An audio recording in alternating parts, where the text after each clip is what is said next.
हाय दोस्तों, good morning. आज हम देखेंगे कि भाई जो मूल अधिकार हमने पढ़े हैं, मूल अधिकारों से प्री से रिलेटिव क्वेश्चन देख लिए थे। मेन से रिलेटिव क्वेश्चन जो आए हुए क्वेश्चन हैं वो देखेंगे कुछ सालों के, जो यूपीएससी या आरपीएससी में आए हुए क्वेश्चन हैं वो देखेंगे कुछ सालों के। साथ में उसके साथ एक चीज और देखेंगे कि आंसर राइटिंग कैसे किया जाता है, आरएस मेंस के अंदर आंसर राइटिंग कैसे होता है, या क्वेश्चन कहाँ से आते हैं, किस टाइप के क्वेश्चन आते हैं, उन दोनों पे चर्चा होगी।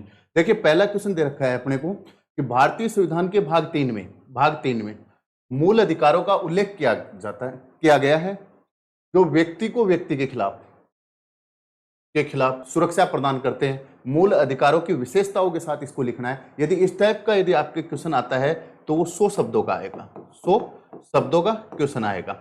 या फिर इस भाग को तोड़ा जा सकता है कि व्यक्ति को व्यक्ति के खिलाफ मूल अधिकार जो मिले हुए हैं उनको लिखिए, या फिर मूल अधिकारों की विशेषताओं का उल्लेख कीजिए। इस टाइप से दे सकते हैं। देखिए, व्यक्ति को व्यक्ति के खिलाफ की बात करते हैं कि व्यक्ति जो है उसको व्यक्ति के खिलाफ कौन कौन से मूल अधिकार मिले गए हैं। व्यक्ति को व्यक्ति के खिलाफ मिले मूल अधिकार। देखिए, इसमें सबसे पहले क्या होता है कि व्यक्ति वर्सेज व्यक्ति को व्यक्ति के खिलाफ, दोनों के खिलाफ मिले हुए मूल अधिकार देखते हैं। तो व्यक्ति को व्यक्ति के खिलाफ जो मूल अधिकार हैं वो कौन कौन से मिले गए हैं।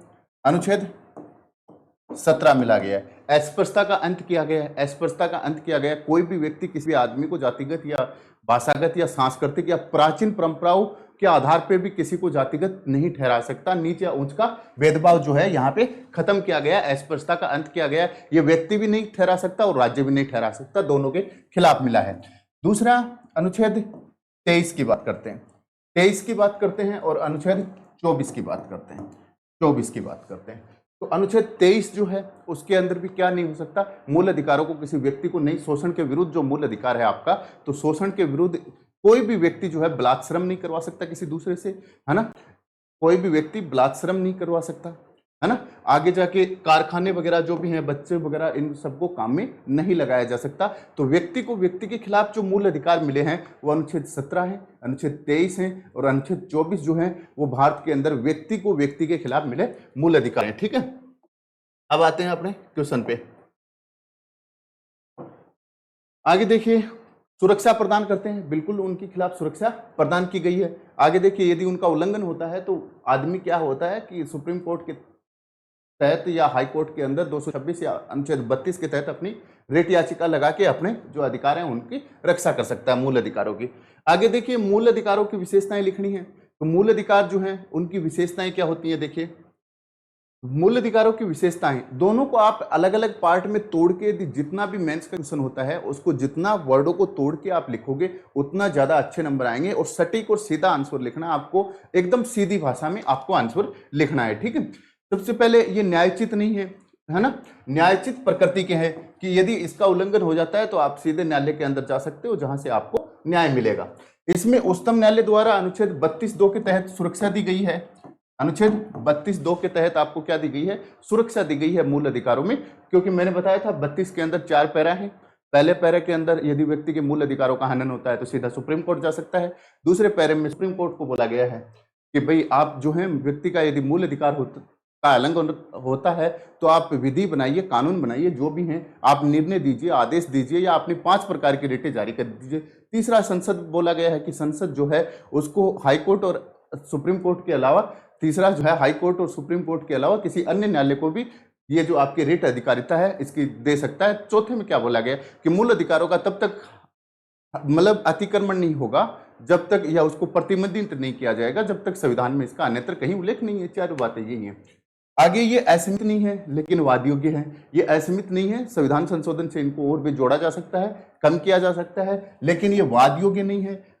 वाद योग्य है क्योंकि यदि व्यक्ति का मूल अधिकारों का हनन होता है तो वाद कहां पे लेके आएगा, सुप्रीम कोर्ट के अंदर वाद लेके आएगा। ठीक है, वहां पे आपको क्या मिलेगा, न्याय मिलेगा। आगे देखिए, ये स्थायी नहीं है। अनुच्छेद 68 के तहत संविधान संशोधन हो सकता है। बिल्कुल, गोलकनाथ मामले में तो बोला गया था कि ये पवित्र और महत्वपूर्ण है, नहीं हो सकता।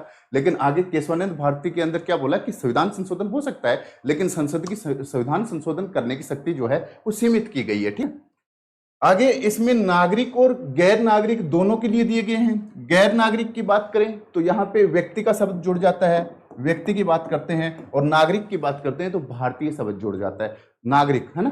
तो नागरिक और गैर नागरिक दोनों में व्यक्ति शब्द आ जाता है। नागरिक का मतलब भारतीय लोगों को कौन कौन से आर्टिकल दिए गए हैं?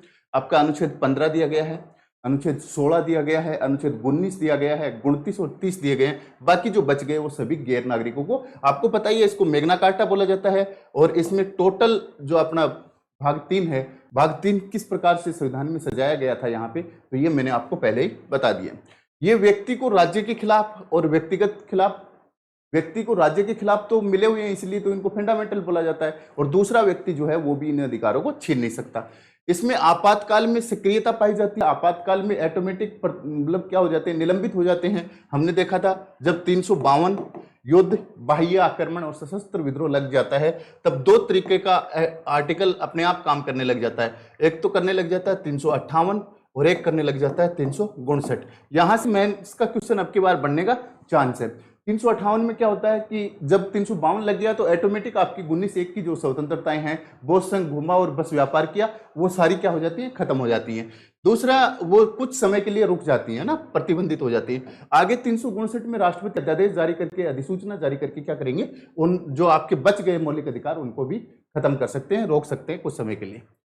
अनुच्छेद 352 के समय 19 का निलंबन हो जाता है। किससे होता है? 358 लग जाता है। और बलों के सदस्यों को अनुशासन और कर्तव्य परायण बनाने के लिए क्या किया गया है, उनके मौलिक अधिकारों को प्रतिबंधित करने की शक्ति जो है वो संसद में दी गई है। उनके मौलिक अधिकार प्रतिबंधित सेना में लगे, अर्धसैनिक बल जो होते हैं उनमें लगे, या फिर अपनी जो भी संचार व्यवस्था के अंदर लगे हुए हैं, या फिर जो भी अपनी इंटेलिजेंस एजेंसियां होती हैं, वो सभी के सभी क्या होते हैं, मूल अधिकारों से वंचित रहती हैं। उनके मूल अधिकारों पर कुछ प्रतिबंध लगा होता है। ठीक है, संसद द्वारा उनके मूल अधिकारों को प्रतिबंधित किया जाता है। आर्टिकल 33, ये आर्टिकल 33 जो है ये मूल अधिकारों का अपवाद भी है। क्या है? अपवाद है। आगे ये संपूर्ण देश में क्या लाते हैं, एक रूपता लाते हैं। दूसरी बात, ये राजनीतिक लोकतंत्र को मजबूत करते हैं। लोकतंत्र जो है, राजनीतिक लोकतंत्र जो है उसको मजबूत करते हैं। इसका मेन मोटिव ही राजनीतिक लोकतंत्र को बढ़ावा देना है। ठीक है, आगे देखिए अगला क्वेश्चन क्या कहता है, मूल अधिकारों का आलोचनात्मक पक्ष लिखिए। यदि आलोचनात्मक पक्ष पूछ लिया जाए, आलोचनात्मक पक्ष में एक आता है परीक्षा, कि निम्नलिखित क्वेश्चन की परीक्षा कीजिए। एक संपरीक्षा और एक उसकी आलोचना कीजिए, है ना। तो इन सब के अंदर क्या होता है कि आपको आलोचनात्मक पक्ष के अंदर 70 से लेके 75% तक आपको क्या करना पड़ता है, नेगेटिव पक्ष लिखना पड़ता है। और लास्ट में उसका जब सारांश निष्कर्ष लिखते हैं, देखिए निष्कर्ष का आपका 1 नंबर एक्स्ट्रा होता है। 10 नंबर का क्वेश्चन आए तो उसमें निष्कर्ष लिखना चूकना नहीं, क्योंकि उसका 1 नंबर एक्स्ट्रा होता है। और बातें वही लिखनी है, उसका पूरे का सारांश 1 लाइन में लिखना है, बस वही निष्कर्ष हो गया, है ना। तो पॉजिटिव निष्कर्ष लिखना है इसका। तो आलोचनात्मक पक्ष देखना है क्या है, राज्य एक तरफ व्यक्तियों को मूल अधिकार देता है, राज्य एक तरफ व्यक्तियों को मूल अधिकार देता है, दूसरी तरफ उनके ऊपर प्रतिबंधित लगा देता है। जैसे क्या होता है, अपना अनुच्छेद 19 का है स्वतंत्रता का अधिकार। ठीक है, उसमें स्वतंत्रता में 6 प्रकार की स्वतंत्रता दी गई है, लेकिन उसके ऊपर प्रतिबंध भी इतने ही लगा दिए गए हैं। दूसरी तरफ उन पर क्या कर देते हैं, प्रतिबंधित आरोपित कर देते हैं। ठीक है, प्रतिबंध जो है आरोपित कर देते हैं। पहली आलोचना ये होगी। दूसरा, जसपत राय कपूर ने तो ये तक कह दिया था कि जो मूल अधिकार हैं वो अपने आप में ही मूल अधिकारों की सीमाएं हैं। मूल अधिकार जो है वो अपने आप में सीमाएं हैं, दलपत राय कपूर ने कह दिया था। इसमें स्थायित्व की कमी है, क्योंकि संसद 368 के तहत इसमें बदलाव कर देती है, और ये बार-बार इसमें स्थायित्व की कमी है। इसमें राजनीतिक अधिकार है, मैंने बताया कि राजनीतिक लोकतंत्र की तो बात की गई है, लेकिन इसमें सामाजिक और आर्थिक लोकतंत्र की बात नहीं की गई। एक बार यूपीएससी पीटी में पूछा था कि सामाजिक और आर्थिक लोकतंत्र किसमें है, तो सामाजिक और आर्थिक लोकतंत्र की बात करेंगे तो वो प्रस्तावना में है, और दूसरा डीपीएसपी में। ठीक है, इन दोनों के अंदर सामाजिक और आर्थिक लोकतंत्र की बात कर दी गई, क्योंकि अधिकारों को ही तो बांटा है अपने, व्यक्ति के अधिकार है उसको 2 भागों में बांट लिया। पहला क्या बांटा है, मूल अधिकार, दूसरा क्या बांटा, डीपीएसपी, तीसरे उसके कर्तव्य और बांट दिए। तीनों को मूल अधिकार, मतलब मानव अधिकार कह सकते हैं। ठीक है, आगे देखिए, इसमें स्पष्टता का अभाव है। मौलिक अधिकार जो है इसमें स्पष्टता का अभाव है। जैसे कुछ शब्द दे दिया, लोक व्यवस्था दे दिया, लोक व्यवस्था को इसने डिफाइन नहीं किया। अल्पसंख्यक शब्द दे दिया, इन्होंने कह दिया कि भाषा और धर्म के आधार पे होगा। आर्टिकल 29 में भाषा और धर्म के आधार पे अल्पसंख्यक होंगे, लेकिन आगे जाके इसका एक्सप्लेन पूरा सा नहीं किया गया है। उचित प्रबंधन है, सार्वजनिक हित है ना। उचित प्रबंधन शब्द है, सार्वजनिक हित है, इन सब शब्दों को परिभाषित नहीं किया गया है। ठीक है, स्थायित्व की कमी है क्योंकि 368 के तहत इसमें क्या होता है, संविधान संशोधन हो जाता है केशवानंद भारती व आदि 1973 के बाद।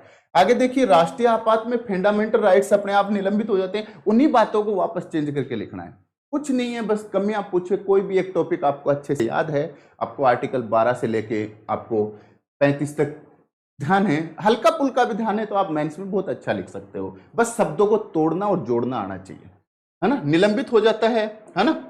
अनुच्छेद 20 और 21 जो है वो निलंबित नहीं होते। कब कहा गया था ये बात भी 44वें कॉन्स्टिट्यूशन अमेंडमेंट एक्ट में कहा गया था कि अनुच्छेद 20 और 21 जो है वो कभी निलंबित नहीं होंगे। इसके उपचार की प्रक्रिया जो है वो बहुत महंगी है, बहुत ज्यादा महंगी है, हर कोई आदमी सुप्रीम कोर्ट हाई कोर्ट नहीं जा सकता, इसलिए बहुत महंगी उपचार की प्रक्रिया है। इसका कोई वैज्ञानिक दृष्टिकोण नहीं है, मतलब निश्चित प्रतिमान नहीं है, जहां से मिले वहीं से लिख दिए, ये बातें हो गई हमारी आलोचना। दूसरा, इसका सकारात्मक पक्ष और लिखना है अपने को कि इतनी आलोचनाओं के बावजूद भी भारतीय नागरिकों या भारतीय संविधान का मेग्ना कार्टा जिसे कहा जाता है, भाग 3 जो है, उसके अंदर व्यक्ति को मौलिक अधिकार दिए गए हैं जो राज्य और व्यक्ति के खिलाफ, दोनों के खिलाफ मिले हुए हैं। दूसरी बात, यह व्यक्ति के जीवन जीने के लिए अति आवश्यक है, क्योंकि इनके बिना क्या हो जाती है, व्यक्ति की जिंदगी जो है वो जेल जैसी हो जाती है, क्योंकि व्यक्ति को मौलिक अधिकार नहीं मिलेंगे तो क्या हो जाएगी, उसकी जिंदगी जो है जेल जैसी। जेल में जैसे कोई कैदी जाता है तो उसके क्या कर लिए जाते हैं, मौलिक अधिकार वापस ले लिए जाते हैं, घूमने फिरने की आज़ादी है, संघ बनाने की है, इस टाइप के जो मौलिक अधिकार जो है उसके वापस ले लिए जाते हैं, तो वहां पे क्या हो जाती है, एक जेल हो जाती है। तो इसलिए ये मौलिक अधिकार जो है व्यक्ति के व्यक्तित्व विकास के लिए अति आवश्यक है, ये बातें अपने को लिखनी है। आगे देखिए, मूल अधिकारों का महत्व देख लेते हैं कि मूल अधिकार शब्द वही आएंगे, बस घुमाव अलग है। महत्व की बात करते हैं, मूल अधिकारों का महत्व देखते हैं कि ये देश की लोकतांत्रिक और धर्मनिरपेक्षता को मजबूती देता है। अब धर्मनिरपेक्षता की बात आती है तो यूसीसी मैंने आपका करवाया था, यूनिफॉर्म सिविल कोड आर्टिकल 44 जो है मैंने करवा दिया है। इसके ऊपर धर्मनिरपेक्षता को लेकर दो बातें हो रही हैं कि आर्टिकल 25 और आर्टिकल 29 तो ये कह रहे हैं कि अल्पसंख्यकों को उनकी भाषा, लिपि और संस्कृति बनाए रखने का अधिकार है, जबकि आर्टिकल 25 कह रहा है अंतःकरण की स्वतंत्रता, जिसमें कह रहे हैं कि हमारे जो विवाह के प्रोग्राम जो है अपने पर्सनल लॉ हैं वो इसी में आ जाते हैं। तो ऐसा नहीं है, सुप्रीम कोर्ट ने भी इसकी व्याख्या की है। उस अपने को जो आंसर लिखना है सुप्रीम कोर्ट के एक्सप्लेन के अनुसार, सरकार की नीतियों के अनुसार ही लिखना है, उनके ऑपोजिट कभी नहीं जाना है, ठीक है। तो क्या बोला गया, लोकतांत्रिक व्यवस्था को मजबूत बनाता है। दूसरी क्या करते हैं, धर्मनिरपेक्षता की जो स्थिति है उसको क्या करता है, मजबूती देता है। विधि के शासन की स्थापना करता है। विधि का जो शासन है, विधि द्वारा प्रक्रिया, जैसे मान लो अपने पाकिस्तान के अंदर भाभी आई हुई है, पाकिस्तानी भाभी अपने इंडिया में आई हुई है, लेकिन उसको इस विधि की प्रक्रिया के अनुसार ही गुजरना पड़ेगा, उसकी विधि की प्रक्रिया के अनुसार उसको गुजरना पड़ेगा, क्योंकि वो अवैध तरीके से आई है। तो अवैध तरीके से उसके ऊपर जो भी धाराएं लगेंगी वो लगेंगी, जितनी सजा का प्रावधान है उसको सजा काटनी पड़ेगी, जहां जमानत का प्रावधान है तो जमानत उसको दी जाएगी, ठीक है। आगे ये सामाजिक न्याय और समानता पर क्या हुआ कि वो तो आई सो आई, यहाँ जनसंख्या कम थी कि हम तो पहले नंबर पे पहले ही पहुंच गए, है ना। चाइना से कितने आगे चले गए, 39 लाख जनसंख्या जो है अपनी चाइना से आगे निकल गई। जब 40 लाख जनसंख्या चाइना से आगे निकल गई, पहले नंबर पे हम अंतर्राष्ट्रीय आंकड़ों के आधार पे आ गए, तो 4-4 बच्चे लाने की फिर क्या थी उसको, क्योंकि आगे फिर वो चीजें कई जगह सोचती हैं कि हाँ भाई वो सचिन कहीं गवर्नमेंट नौकरी में लगेगा तो वो क्या करेगा, 4 बच्चों को अडॉप्ट कर रखा है उसने ऑलरेडी, तो फिर वो कहाँ जाएगा, नौकरी करेगा तो उसका प्रमोशन नहीं होगा, है ना। 2 बच्चे ये अलाउ हैं।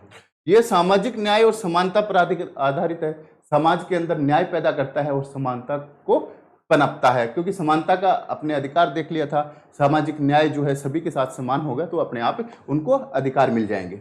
अल्पसंख्यक कमजोर वर्ग, अल्पसंख्यक जो कमजोर है, अल्पसंख्यक वर्ग है, अल्पसंख्यक कौन है भारत में, जैन जो है छठा बनाया गया है, बाकी हिंदुओं को छोड़ के सभी क्या हैं, अल्पसंख्यक है भारत में। बच्चों और महिलाओं के हितों की बात की गई है, आर्टिकल 16(4) के अंदर क्या बोला गया है, मतलब बच्चों को रिजर्वेशन, मतलब महिलाओं को रिजर्वेशन दिया गया है, बच्चों को दिया गया है, तो उनके संरक्षण की हितों की बात की गई है। अभिरक्षा में भी व्यक्ति को जीवन के अधिकार है। यहां से भी क्वेश्चन अब की बार बन सकता है मेंस का, अभिरक्षा या अभियुक्त के मौलिक अधिकार लिखिए, भारत में अभियुक्त के मौलिक अधिकार लिखिए, है ना। तो अभियुक्त को क्या रक्षा दी गई है, अभियुक्त को रक्षा की बात करते हैं तो अभियुक्त को सबसे पहले रक्षा ये दी गई है कि वो अपने जो भी है मनपसंद वकील के पास जा सकता है, 24 घंटे मजिस्ट्रेट के पास जा सकता है। तीसरी बात क्या है कि वो अपने खुद के खिलाफ गवाही देने के लिए मजबूर नहीं होगा, ये बात तो होगी। आगे उसको यदि सजा हो जाती है उसके बाद क्या अधिकार होता है, उसके बाद काफी अधिकार होते हैं उसको जीवन मतलब उसकी प्राण और दैहिक जो स्वतंत्रता है उसका तभी विधि के अनुसार ही उल्लंघन किया जा सकता है, उस छीना जा सकता है, उसके प्राण छीने जा सकते हैं। दूसरी बात, उसको जो भी कानूनी प्रक्रिया के तहत इलाहाबाद कोर्ट ने तो कह दिया था कि पढ़ने का भी अधिकार है, उसको जेल में पढ़ भी सकता है आदमी, क्योंकि हमारी जो न्याय व्यवस्था है वो दंडात्मक के साथ साथ सुधारात्मक भी है। दंड भी देगी, आपने गलती की है तो उसका दंड मिलेगा, लेकिन इसके साथ आपको सुधार करने का मौका दिया जाएगा। ठीक है।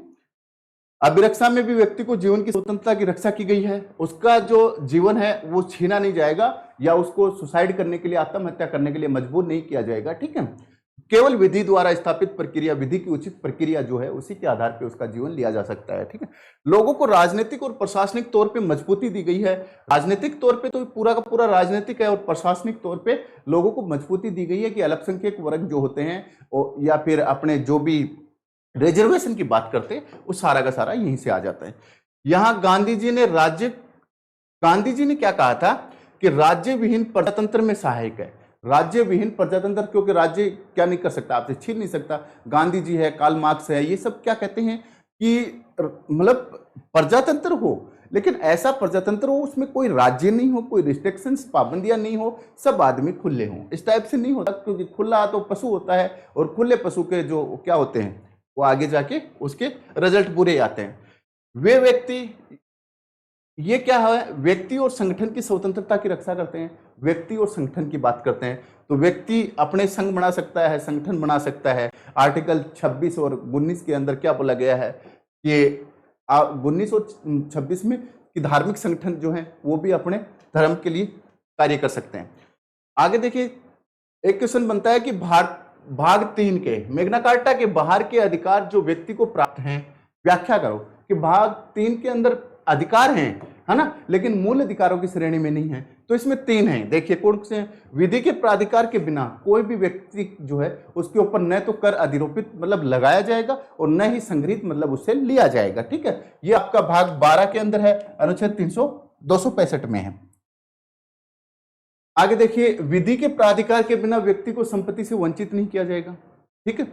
विधि के प्राधिकार के बिना व्यक्ति को, ये वही संपत्ति का अधिकार है। आपका भाग 12 300 क के अंदर जो है संपत्ति का अधिकार है, उसमें बोला गया है कि विधि के प्राधिकार के बिना किसी भी व्यक्ति से जो है उसकी संपत्ति से वंचित नहीं किया जाएगा। ये जो बुलडोजर चल रहे हैं ना, ये विधि के अनुसार ही चल रहे हैं। कोई मतलब आदिवासियों पे पेशाब कर रहे हैं, या फिर कोई गैंगस्टर हैं, आतंकवाद मतलब गैंगस्टर हैं, या फिर कोई बड़े डॉन उंडे हैं, तो उनके विधि के अनुसार ही उनकी प्रॉपर्टी को क्या किया जा रहा है, तोड़ा जा रहा है, उसको कब्जे में किया जा रहा है।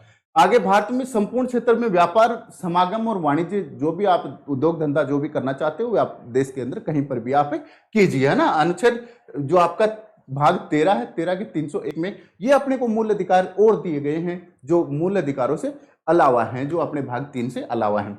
लोकसभा और विधानसभा जो हैं उनके निर्वाचन के अंदर क्या किया गया है, आपको मताधिकार होगा, है ना। वयस्क मताधिकार की बात की गई है। ये जो आपका भाग 15 के अंदर क्या है, निर्वाचन है। और आपका 326 जो है, अनुच्छेद 326 में बोला गया है कि लोकसभा और विधानसभा जो निर्वाचक वयस्क मताधिकार पे होगा, इनका निर्वाचन जो होगा वो वयस्क मताधिकार पे होगा। ठीक है। आगे देखिए, जो पूछे गए क्वेश्चंस देखते हैं। मूल अधिकारों से पूछे गए क्वेश्चन, आरएस में क्या पूछे गए, आईएएस में क्या पूछे गए, इन सब का एक्सप्लेन भी देख लेते हैं। ठीक है।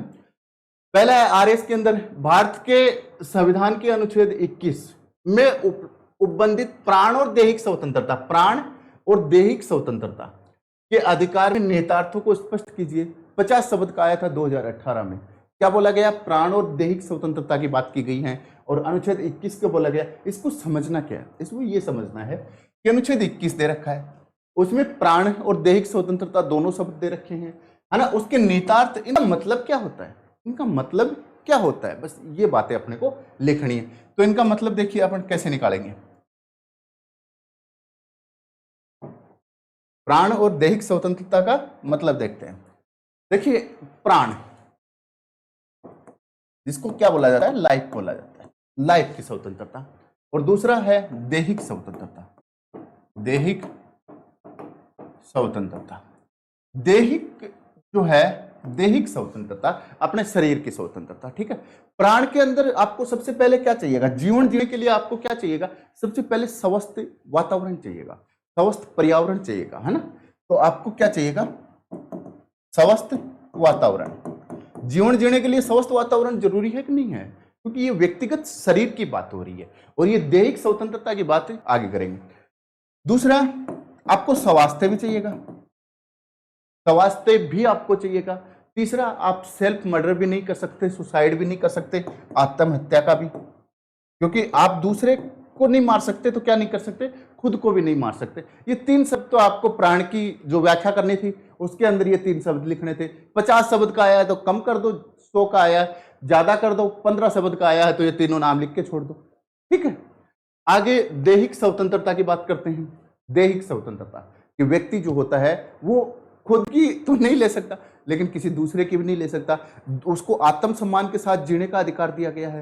कि ऐसा नहीं है कि आप जिंदगी तो नहीं निकाल रहे लेकिन उसको नंगा करके, मणिपुर के अंदर घटना हुई है अभी लेटेस्ट, उसको नंगा करके घुमा रहे हो, मतलब उसकी आपने दैहिक स्वतंत्रता के साथ खिलवाड़ किया है, उसके मूल अधिकारों को आपने छेड़ा है। इसलिए किसी भी हालत में मोदी जी ने कहा बख्शा नहीं जाएगा।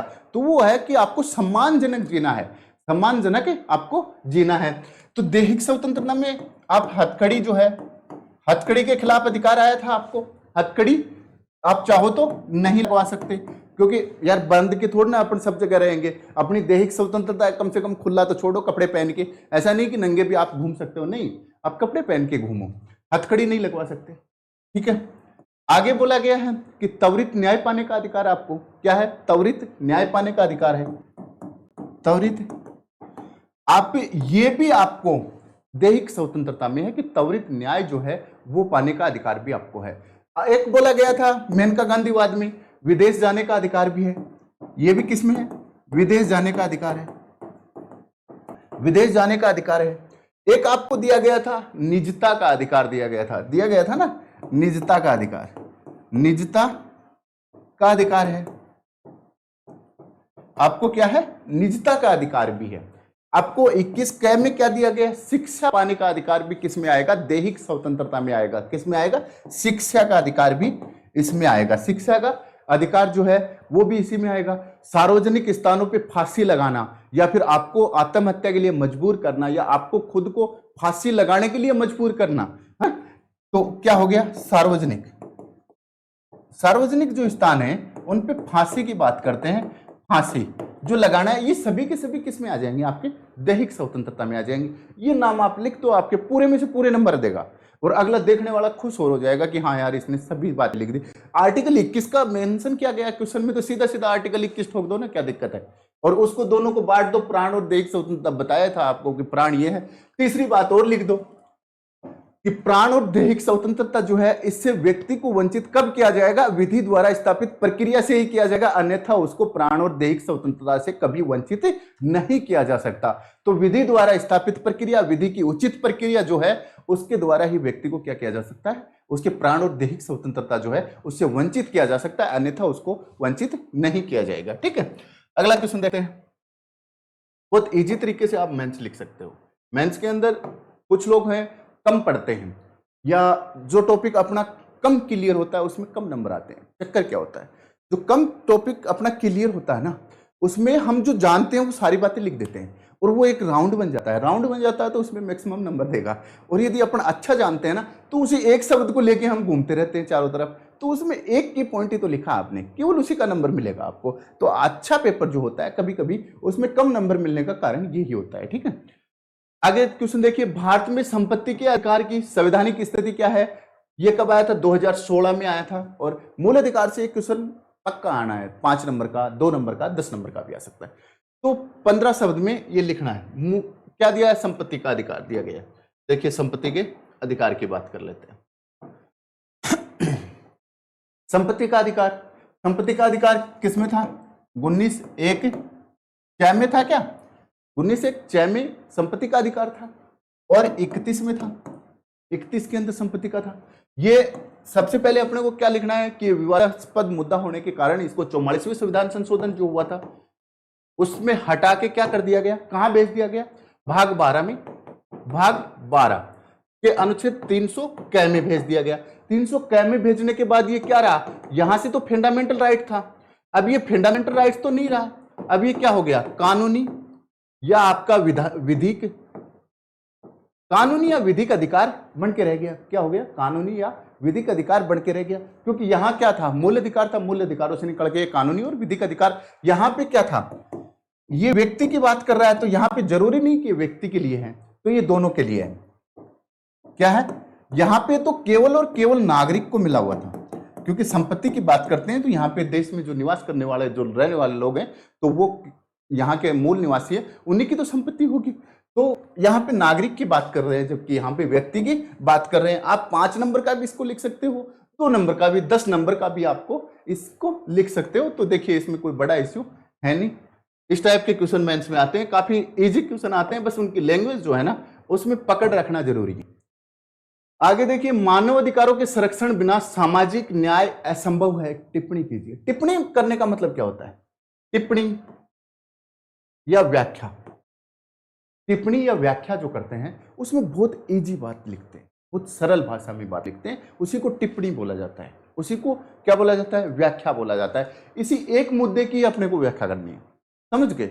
इसमें नए मुद्दे नहीं लाके जोड़ने, मतलब इसका क्या करना है? विश्लेषण करना है हमें, इसका संश्लेषण नहीं करना। विश्लेषण एक टॉपिक को बिखेरना, संश्लेषण काफी टॉपिक लाके उसका एक क्लू निकालना कि ये चीज इसमें होती है। ठीक है, तो मानव अधिकारों के संरक्षण के बिना, एक्चुअली क्या है, आरएस में सीधे सीधे क्वेश्चन आते हैं, उनके वैसे के वैसे आंसर लिख दो। 100 की बात यही है। और आईएएस में तो थोड़ा बहुत सोचना पड़ता है कि इसमें क्या लिखना है क्या नहीं लिखना, क्योंकि उसमें जगह होती है, इसमें जगह नहीं होती, इसमें 2 लाइन दी गई है। अब वो गलत लिख दोगे तो काट के लिखोगे कहाँ?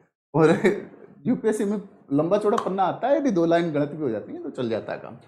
तो मानव अधिकारों के संरक्षण के बिना सामाजिक न्याय असंभव है। टिप्पणी कीजिए। 50 शब्द का आया था, 2013 की बात करते। अब क्वेश्चन देखिए किस टाइप के आ रहे हैं, है ना? मानव अधिकारों के संरक्षण के बिना सामाजिक न्याय असंभव है। तो मानव अधिकारों के संरक्षण के बिना सामाजिक न्याय जो है वो असंभव है। सबसे पहले अपन देखते हैं मानव अधिकार। मानव अधिकार यदि अंतरराष्ट्रीय स्तर पे जाएंगे तो क्या था? 1992-93 का जो एक्ट था, चार्टर एक्ट, है ना, वो तो ह्यूमन राइट एक्ट है ना, मानव अधिकार। लेकिन हमने कैसे बांट दिया उसको? 2 भागों में। सबसे पहले बांटा, किसमें बांटा? मानव अधिकार किसमें दिया हमने? फंडामेंटल राइट्स में, जो राज्य और व्यक्ति दोनों के खिलाफ दिए गए हैं। क्वेश्चन यही तो बन रहा है। मतलब बहुत जो लैंग्वेज है इसकी बहुत इजी होती है। जो सामने जो चीज दी गई है, या आपसे कोटेशन टाइप के क्वेश्चन पूछे जा रहे हैं, कहने का मतलब कोटेशन टाइप के, जो ये बात साची है उसी को आपको एक्सप्लेन करनी है। दूसरा, डीपीएसपी दिया गया है। तीसरा, फंडामेंटल ड्यूटीज दी गई है। इनमें क्या होता है? ये व्यक्ति और राज्य दोनों के खिलाफ दिए गए। ये व्यक्ति वाद योग्य नहीं है, लेकिन ये करने होंगे, व्यक्ति को करने होंगे। ठीक है, इसके ऊपर काफी केसेस भी हो जाते हैं, मैं वो बाद में बताऊंगा आपको जब ये पढ़ेंगे। और फंडामेंटल ड्यूटीज, यार ये देश का कर्तव्य है कि इस तरह, देखिए ये तो क्या दिया गया आपको? राज्य के खिलाफ दिया गया है। दूसरा, ये दिया गया कि देश का ये कर्तव्य होगा, राज्य का ये कर्तव्य होगा कि ये चीजें लागू करेंगे। तीसरा, यार आपके भी तो कर्तव्य होने चाहिए। जब राज्य अपने ऊपर सारी चीजें ले रहा है तो आप उसके नागरिक हैं। कोई भी देश है बिना जनसंख्या निश्चित भूभाग के थोड़ा ना होता है। सरकार भी होती है, संप्रभुता भी होती है, 4 चीजें होती हैं, है ना? अरस्तु ने ये बात कही थी। तो फंडामेंटल जो ड्यूटीज हैं उसमें आपके भी कुछ कर्तव्य बनते हैं। यही तो अपने मौलिक अधिकार हो गए, यही तो 3 अधिकार हो गए अपने को। कभी कभी अधिकार बांटने हो तो मानव अधिकार में तीनों बढ़ जाएंगे। ठीक है, मानव अधिकार की बात करते हैं तो मानव अधिकार के अंदर क्या लेंगे हम? एक तो लेंगे जीवन, कि व्यक्ति के वे अधिकार जो उसके जीवन है, उसकी स्वतंत्रता है, उसकी समानता है। व्यक्ति के वे अधिकार जो उसके जीवन, स्वतंत्रता, समानता और प्रतिष्ठा, पद प्रतिष्ठा की जो बात होती है ना, प्रतिष्ठा।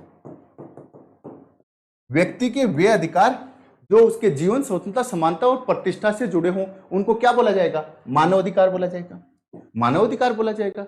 दूसरा, सामाजिक न्याय की बात करते हैं। 2 नाम है ना इसमें, सामाजिक न्याय। तो देखिए सामाजिक न्याय का मतलब क्या होता है? कि स्त्री पुरुष को बराबर मानना। क्या मानना?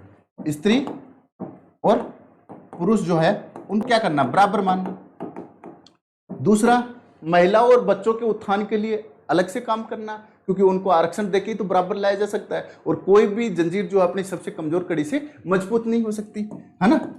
तो महिलाओं का उत्थान की बात करते हैं, है ना? तीसरा, जो राज्य के जो अपने संसाधन हैं उसके ऊपर सभी का अधिकार होना चाहिए, किसी एक आदमी का केंद्रीकरण नहीं होना चाहिए। क्या नहीं होना चाहिए? केंद्रीकरण नहीं होना चाहिए, या सभी का समान अधिकार होना चाहिए। सामाजिक न्याय तो ये कह रही है ना कि समाज के हर तबके का क्या है, बराबर हिस्सेदारी है उसके अंदर, है ना। उत्तम जीवन जी सके, उत्तम जीवन जी सके, है ना, उत्तम जीवन, है ना। ये सारी चीजें किस में आ गई? सामाजिक न्याय में आ गई ना, आपकी सामाजिक न्याय में आ गई। अब दोनों को क्या लिखना है आपको? जीवन का लिखना, आर्टिकल 21 का थोड़ा सा रिलेट कर दो, स्वतंत्रता का 19 का रिलेट कर दो, समानता का 14 का रिलेट कर दो, है ना। प्रतिष्ठा की बात करते हैं, आर्टिकल 16 रिलेट कर दो, मानवाधिकार लिख गए। कितना भी बड़ा क्वेश्चन आपके इसके ऊपर यदि निबंध भी लिखना आए यूपीएससी का 1500 शब्दों का, वो भी लिख सकते हो आप 1200 या 1500 शब्दों का। आगे सामाजिक न्याय में स्त्री पुरुष बराबर हैं, समान कार्य के लिए समान वेतन कितना दिया जाएगा? 39D के अंदर क्या कितना डिपॉजिट किया जाएगा? इक्वल डिपॉजिट किया जाएगा, ठीक है। डी का मतलब डिपॉजिट 39D के अंदर है। दूसरा, महिलाओं के उत्थान के लिए मूल अधिकार में भी है और यहां पे भी महिलाओं के उत्थान की बात की गई है। तीसरा, केंद्रीकरण विकेंद्रीकरण की बात की गई है। विकेंद्रीकरण मतलब समाज के जो संसाधन है देश के, उनका समाज के सभी वर्गों का क्या होगा? उसके ऊपर अधिकार होगा। आर्टिकल 39B और सी जो है ना, 39B और सी जो है वो काफी इंपॉर्टेंट होते हैं, ध्यान रखना। इसके लिए तो मूल अधिकारों का भी उल्लंघन हो सकता है, ठीक है। आगे देखिए, उत्तम जीवन की बात करते हैं कि जीवन जो है उत्तम होना चाहिए, उसको प्राण और दैहिक स्वतंत्रता या फिर मानव जो है उसके लिए क्या किया गया है? शिक्षा, स्वास्थ्य, इन सब की व्यवस्था करके क्या किया गया? सामाजिक न्याय की स्थापना करने का प्रयास किया गया। तो सामाजिक न्याय जो है ये किसमें? आपकी डीपीएसपी में है। और आपका मानव अधिकार किसमें है? फंडामेंटल राइट्स में है। दोनों ही इसके अंदर भी है। आप दोनों को लिंकेज कर दो, कितना भी बड़ा क्वेश्चन हो, कितना छोटा हो, आप कैसे भी इसको बहुत इजी तरीके से सबसे पहले क्वेश्चन को तोड़ना आना चाहिए, है ना। तो भाई आपको यदि अपनी क्लास अच्छी लगे तो कंटिन्यू बने रहें। इसके बाद क्या है, अपने जल्दी साइंस टेक करवाएंगे, साइंस टेक, और इसके बाद इकोनॉमी के जो कोर बेसिक है वो करवाए जाएंगे, ठीक है। वैसे तो इकोनॉमी राजस्थान में है नहीं, इकोनॉमी सर्वे है, वो पन्ने पढ़ लो, ओरिजिनल जरूर पढ़ना। आप जो जिसकी पीडीएफ पढ़ रहे हो कोई बात नहीं, आप जिसके वीडियो देख रहे हो कोई बात नहीं, आप जिससे क्लास ले रहे हो कोई बात नहीं, लेकिन खुद से ओरिजिनल एक बार जरूर पढ़ना, ठीक है। आगे देखिए, अगला क्वेश्चन क्या कहता है? न्याय में विलंब न्याय न मिलने के समान है। ये भी एक कहावत है, न्याय में विलंब जो है न्याय न मिलने के समान है। कि भाई हाँ ठीक है, जैसे एग्जांपल देता हूं, मान लो मैंने आज कोई क्राइम कर दिया, तो मुझे सजा हो रही है आज से 80 साल बाद में, जब तक मेरी डेथ हो चुकी होगी, सामने वाली पार्टी की भी डेथ हो गई होगी, तो वो न्याय में विलंब, मेरे को न्याय मिला कहाँ? मैं तो पूरी जिंदगी न्याय के लिए तड़पता रहा। देरी तो क्या है, बात भी सच्ची है, लेकिन इसके ऊपर लिखे क्या, यहाँ पे चौधर आती है। तो अब देखते हैं कि न्याय में विलंब न्याय न मिलने के समान है, इसमें अपने को लिखना क्या है।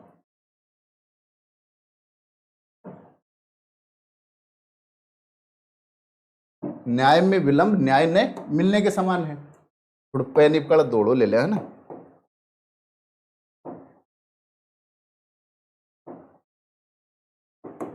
न्याय में विलंब न्याय न मिलने के समान है। न्याय में जो विलंब है, न्याय के अंदर जो देरी होती है, वो न्याय न मिलने के समान होती है। विलियम एडवर्ड ग्लैडस्टोन जो है, कौन है? William Edward Gladstone.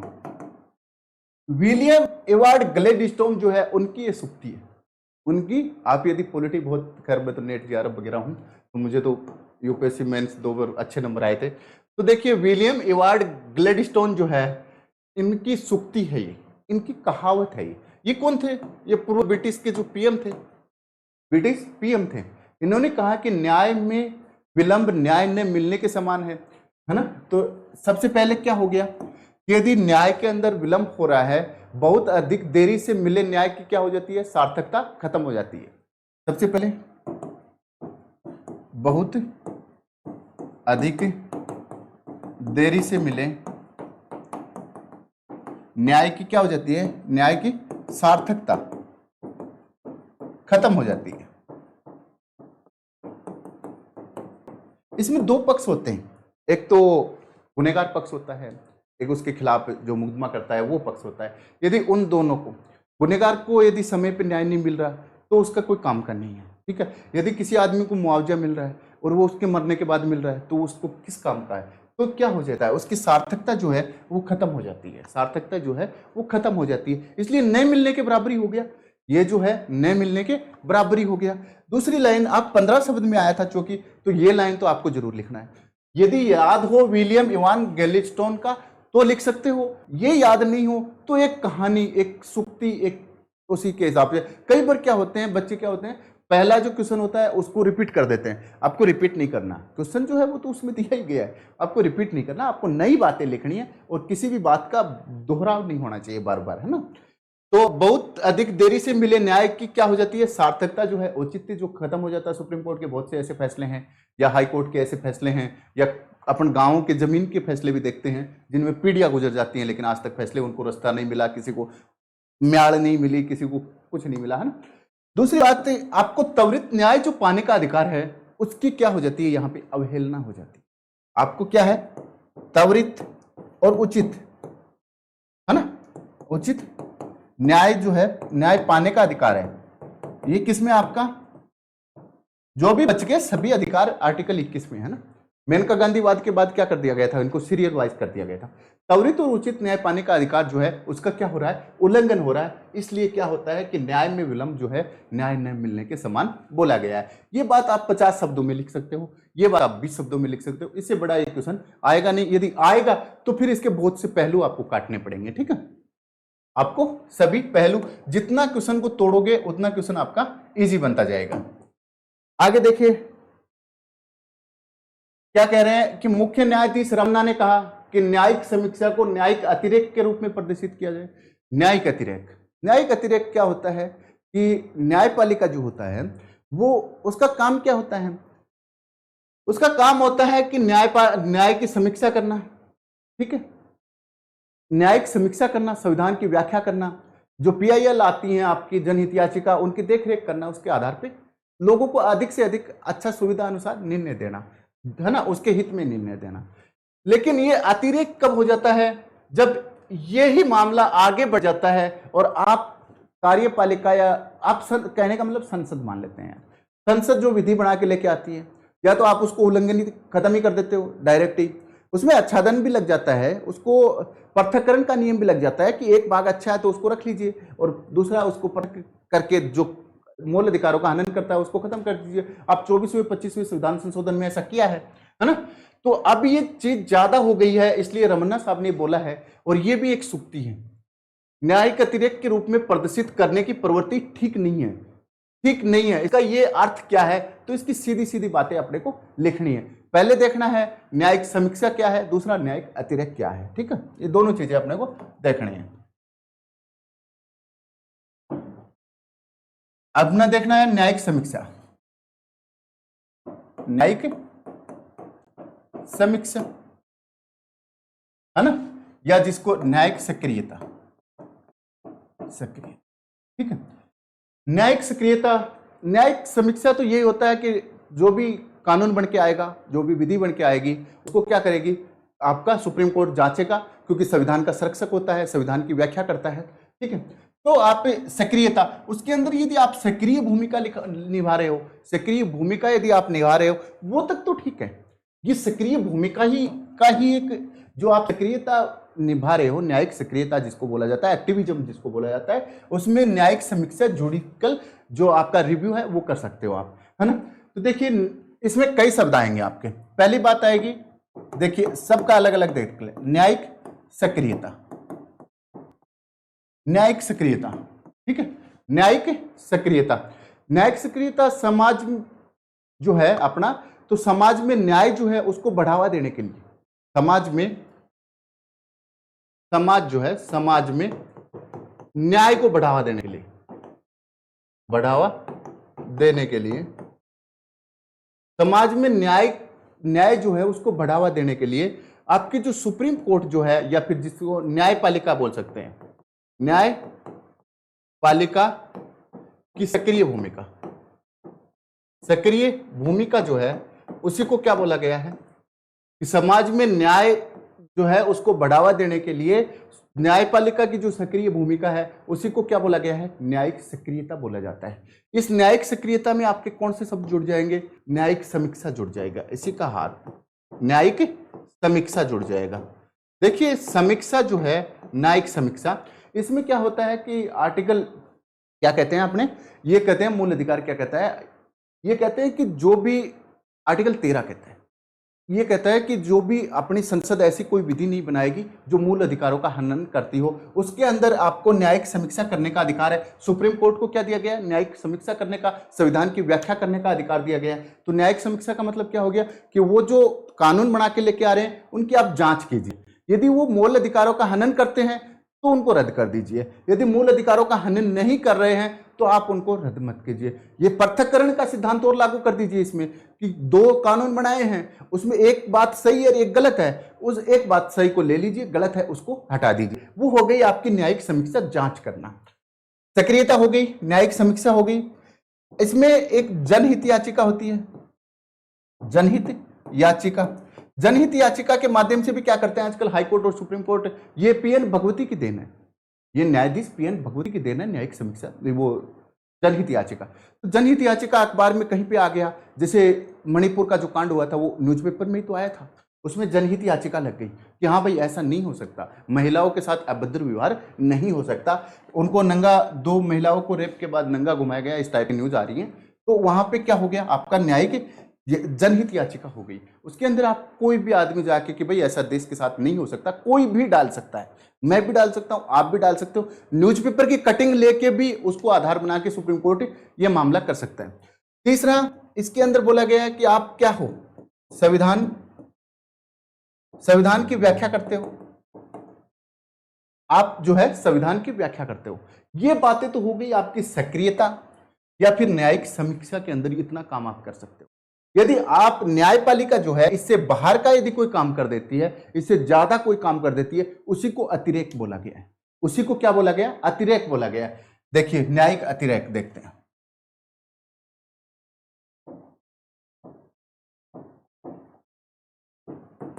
न्यायिक अतिरेक, देखिए इस टाइप के क्वेश्चन है, वापस भी आने की संभावना रहती है, तो इसलिए इसको बार बार देख लेना चाहिए। हो सकता है पिछली बार मेंस में क्वेश्चन दिया गया, इस बार पीटी के बेसिस पे बना दिया जाता है, होता है, क्योंकि मेंबर वही बैठे होते हैं, पेपर सेट करने वाले वही होते हैं, रिटायर थोड़ा ना होते हैं यार तुरंत, तो वो बना देते हैं, है ना।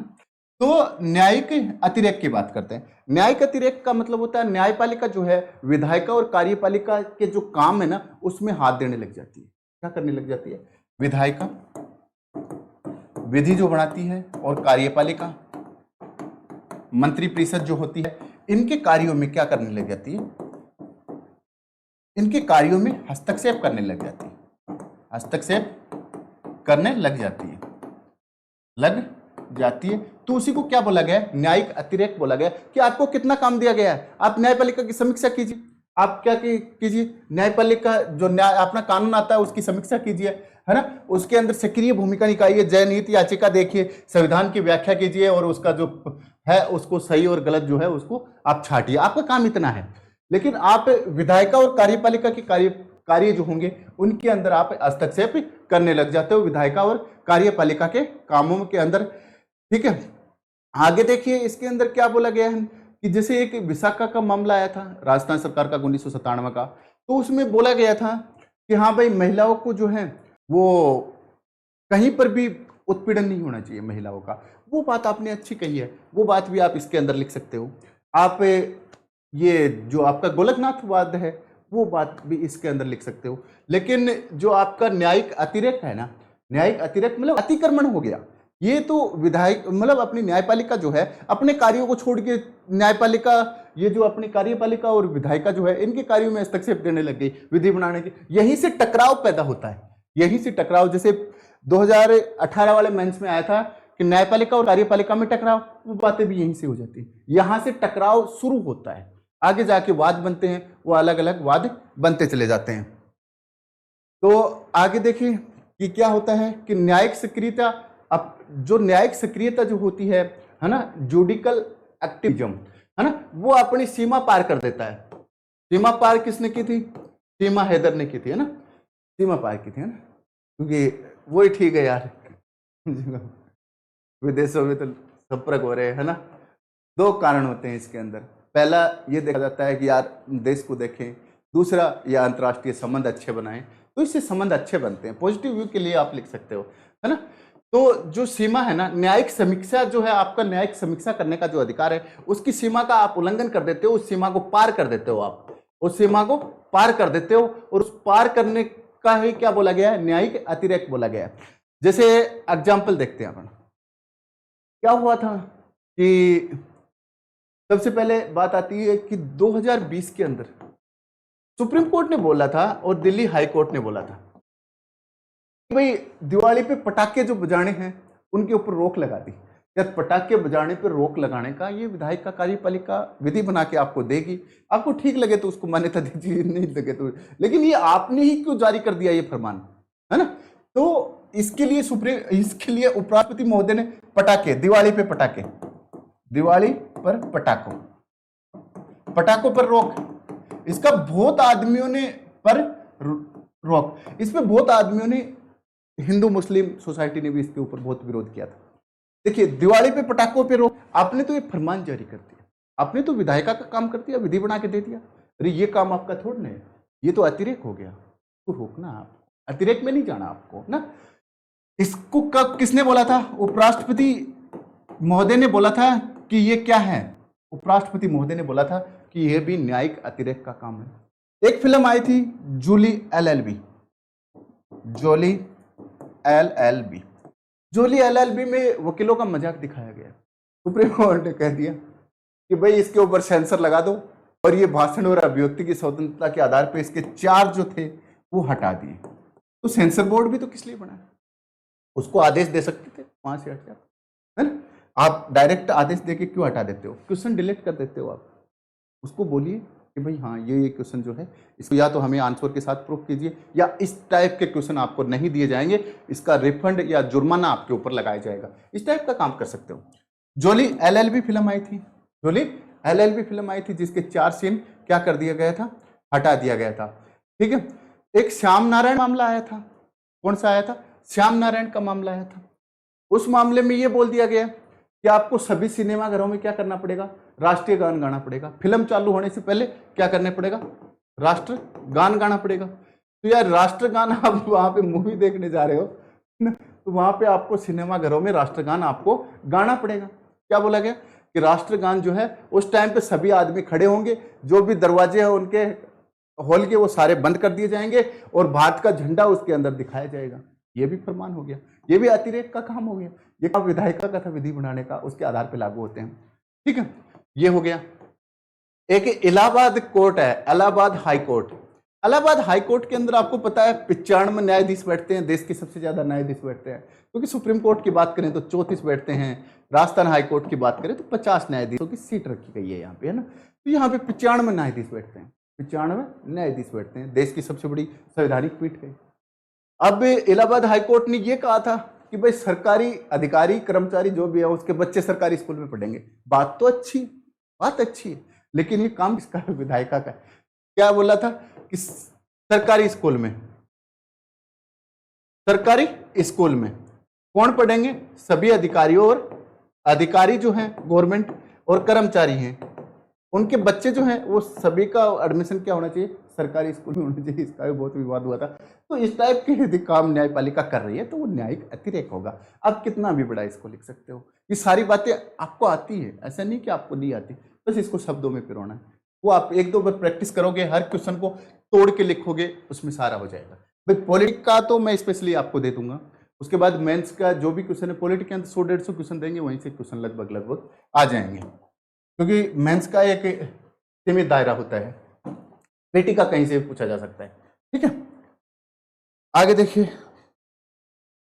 आगे मैग्ना कार्टा क्या है? मैग्ना कार्टा, मैग्ना कार्टा जो है आपको पता है बात 1215 की थी। उसमें क्या हुआ था, किंग जॉन थे ब्रिटेन के, उनको सामंतों ने गला घोट लिया उनका, और जनता को उन्होंने अधिकार दे दिया, लिखित तौर पे अधिकार दे दिया। वो क्या हो गया? मैग्ना कार्टा हो गया। विधि के समक्ष समानता, सब लोग बराबर हैं।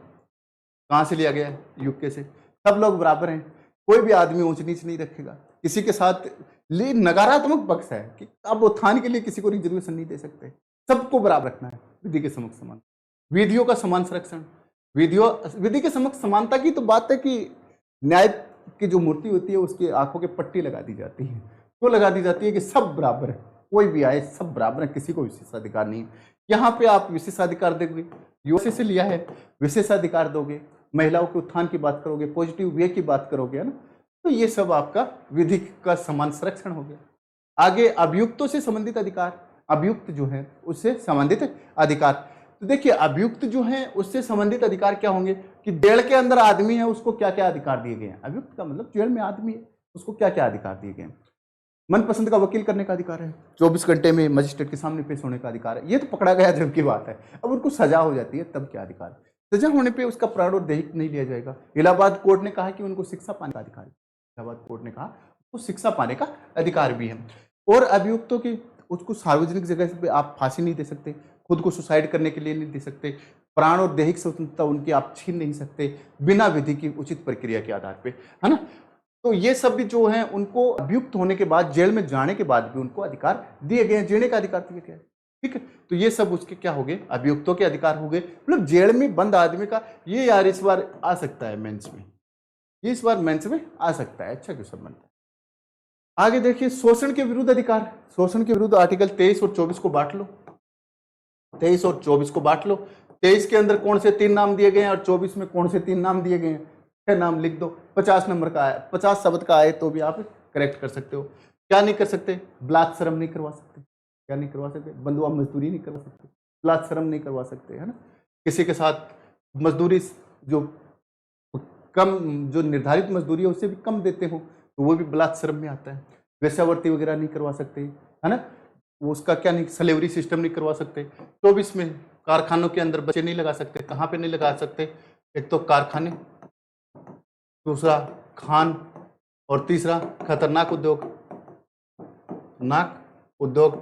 अगली बात जो आपको 5 नंबर का आए तो एक निष्कर्ष लिख दो कि भाई ये जो है आपका कारखाने खान वगैरह इसमें तो नहीं है, लेकिन ये व्यक्ति और व्यक्ति के खिलाफ, व्यक्ति और व्यक्ति के खिलाफ है, मिले हुए हैं, राज्य के खिलाफ भी मिले हुए हैं, कानून विधि के द्वारा ये लागू होते हैं।